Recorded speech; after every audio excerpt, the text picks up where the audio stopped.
Ascendance of a Bookworm Season 3 is about this sort of plot to kidnap Mine and, like, sell her off to nobles from, like, another city, while also she simultaneously works on the invention of the printing press, which she makes significant progress towards. Like, they have printing capabilities as of this, but they're a bit worried about coming into conflict with the nobles and basically demolishing the hand-copied book industry.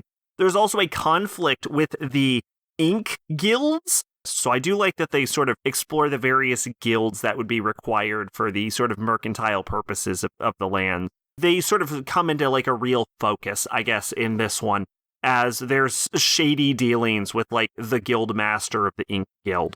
Also, there's a little baby who also has the same like mana sickness that Mine had, the original one, the dead one.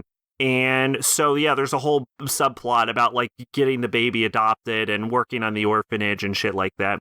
So this whole thing sort of turns into, like, a massive conspiratorial web, which is basically designed to one central idea, which is that it is reached a point where Mine, in order to protect your family, is basically gonna have to get adopted away to a higher ranking noble to sort of better enable her lifestyle and also to be safe, essentially, because of the, aforementioned kidnapping attempts. And really the entire season is just designed to point towards she needs to get adopted by a high ranking noble.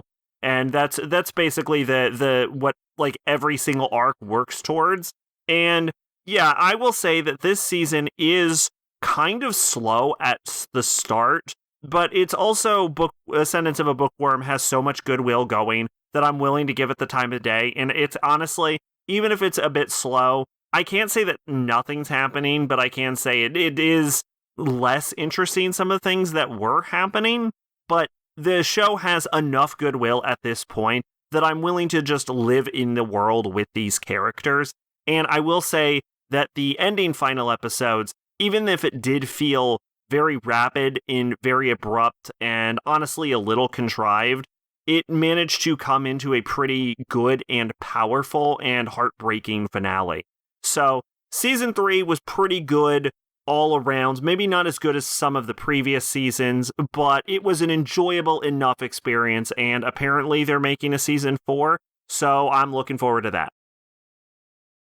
Twitch and Discord in the description. I've been Sacrobolic, your envoy of hope. Bye-bye!